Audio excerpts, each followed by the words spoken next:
Helicopters thundered above Saigon, the last American helicopters.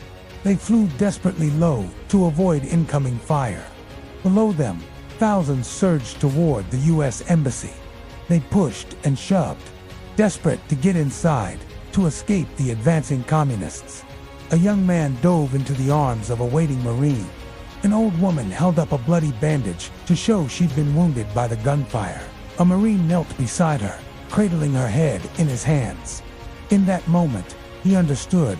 All those months of fighting, all those long patrols, this was what it had come to. And then he saw a child brought before him, a small boy covered in grime and blood, holding a dead kitten in his arms. He too had seen the horrors of war.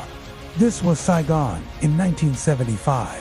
This was the last act of America's longest war at the time, the Vietnam War. The fall of Saigon wasn't just the end of a city, it was the end of an era. But how did it get to this point?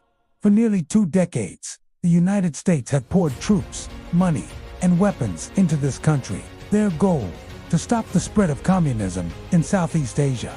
But after years of bloodshed, protests at home, and no clear victory, America began pulling out troops under the 1973 Paris Peace Accords. Then came another blow. President Richard Nixon, who had promised peace with honor, resigned in 1974 over the Watergate scandal. Without his leadership, US support for South Vietnam quickly crumbled. By early 1975, North Vietnamese forces launched a massive offensive. City after city fell. South Vietnamese defenses collapsed faster than anyone expected. Refugees fled by the millions, and panic spread as the North closed in on Saigon. American officials scrambled to plan an emergency evacuation. They called it Operation Frequent Wind. And so on April 29, 1975, the final evacuation began. At first, it was orderly. Buses brought people to the embassy. American soldiers checked their papers, made sure they were U.S. citizens or South Vietnamese allies who'd worked with the Americans. Then they herded them toward the waiting helicopters. But soon the crowds grew impatient. Thousands pushed past the Marines, ran onto the tarmac, jumped into the choppers, forcing the pilots to take off without their cargo.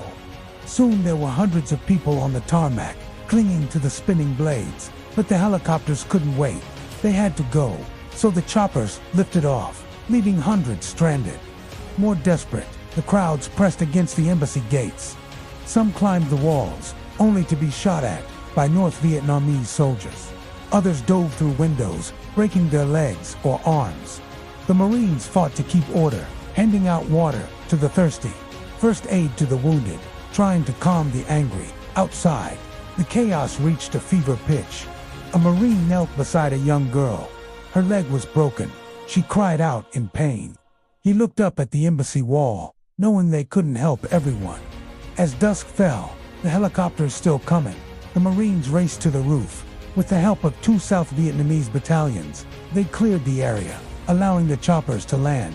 By the end of the day, the Marines had helped evacuate more than 7,000 people. Fewer than expected, but thousands more would have to be left behind. Now, it was up to the South Vietnamese government to get people to safety. But they were overwhelmed. No one anticipated the North would advance so quickly. The South Vietnamese president pleaded for help, but the embassies were gone. The United States was out of the picture. He had no one to call.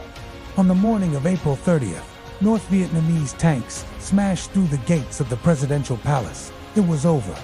The South Vietnamese government surrendered unconditionally. The war was over.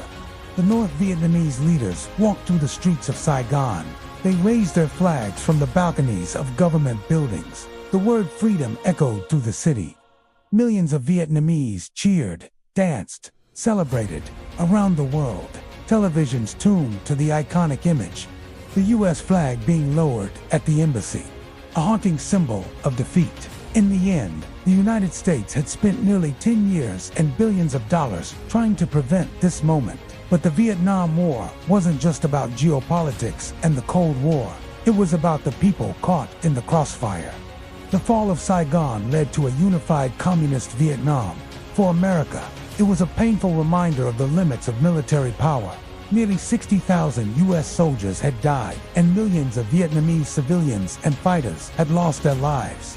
Hundreds of thousands of South Vietnamese fled by boat, starting new lives as refugees around the world. Meanwhile, the U.S. faced years of soul-searching. Was it worth it? The answer echoed across the decades, shaping foreign policy and reminding generations of the true cost of war. Now watch, why has nobody explored Antarctica? Or check out, what do Area 51 and the Bermuda Triangle have in common?